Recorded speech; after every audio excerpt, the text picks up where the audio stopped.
Hello, mình còn này chọn cái nó phải tăng hả mình biết đấy có phải tăng hả nó phải tăng càng này lúc tính chọn có phải tăng chọn này không thấy chọn kha đó cuốn này có mình làm nó đi tết bong hả nó này có lượt ọt có mình rồi một cái đẹp phun ma nó có tăngออกไปกันเลยได้ก็ผลคือเดียวเราขับออกมาไปขำเสียงหนุกเสียงยืนไม่ถึงกันเนาะก็คือนั่นก็อำไปตาซีครับคือมีบล็อกก็มาหลีจะไหนกันนะครับหลังนี้เสียงหนุกเสียงดูกันครับจับมาหันหมักเสียงไหมอ๋อคือแคมไปเจออะไรถ้าคุณได้หันที่หมอกก็เยอะนะนะครับหมอกทั้งกับมุกขนาดเป็นหมอกยาตัวอยู่เมืองไทยมาไทยเขาได้ด้วยนะนะครับนี่มันบดพอตีไหนมันหิวกันเนาะเหมือนดังมันไม่มีบอกทั้งทางเลยนะบอกทั้งทางดีไปเลยเนาะเช่นนี้ที่เบิร์นเอาปล่อยในทุนในใบใจบ้งบอกให้บ้งพีมาเลยคือโทนอาจจะทุนบ้งหายเยอะหน่อยเอาเลยเนาะที่เบิร์นถ้ามันก็มีน้ำมันน้ำอ๋อยุ่งอย่ายุ่งหลงเลยพอไปตอนนั้นให้แคปนี่ก็จะเป็นในที่เถินก็บ้าจังว่ากันนะไปตั้งเดียนเลี้ยงในกัน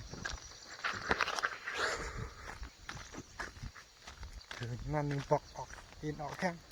ทำเสียงลูกเสียงหนูการในเลี้ยงไงนะเสียงลูกเสียงก้าวกันโบ้เลยใช่นี่ครับอ้าวพูดถึงในเกมร้านบัวฮังลีครับว้าว this is amazing what the hell beautiful มันได้เป็นยาต่อยหุบเมืองไทยค่ะเนาะเป็นยาต่อยหุบอันเรียกเนี่ยในคำหมากนี่พวกเพี้ยนในสวนในใบใจเขาน่ะเวียนจ่าเรียกเนี่ยมันได้เป็นสีเหลืองเลยค่ะคันนี่อันนี้ก็มันเป็นของนะของสองอ้องด้วยนายน้ำมันว้าวทุกคนอันนี้ก็ใจค่ะเนี่ยพูดได้เกี่ยมหลายเลยมันเด่นพวกหางดีกันเนาะมันไม่เกี่ยมหลายเลยก็ต้องดอกในก็คือเลยจ้ะที่มึงบอกกันก็หางดีพอเจอในสัตว์ใครก็ไม่ร้อยใครเนาะมันเพียวหยาบหวานยังไงตายก็ตายหยาบนะพี่ก็โมพี่กันยังไงนี่ครับจุ่มลงอย่าเบื่อไทยมีกันถ้ามันบ่หันดีนะ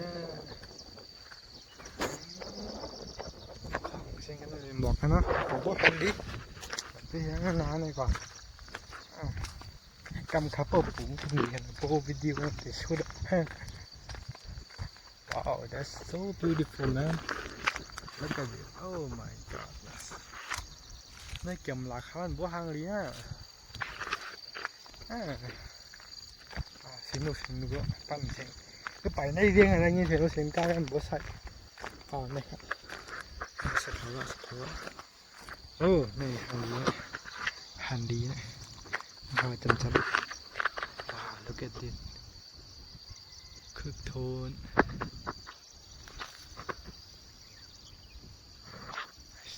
ในยุ่มดุง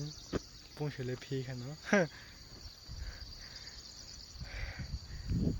เพียวก็เพียวหยับข้างในพวกมันขี่เฉลยพีอย่างเงี้ยนะครับoh my god oh my goodness man so beautiful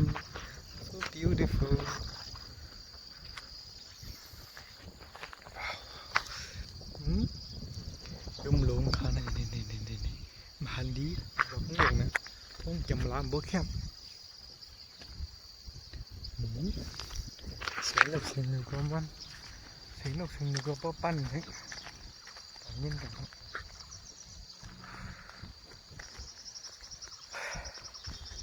ออกไปตั้งกลางไรให้ไหนก็สายหาใจเลยกันนะ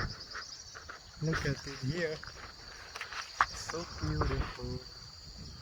หรือไม่พวงบัวหางดีกันเนาะกำขับเป่าปุ่งนี้กำปูจิโยยาวเนาะไปเป็นดอกบัวสุดครับเรือน้อยเทียบก็ตัวเลยก็ตัวนี้เป็นมองปลายตีข้าวครับกำมื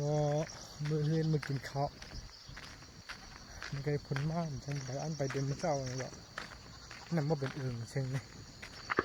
ว้าวนี่ครับห้างดีปีเจ้าว้าว so beautiful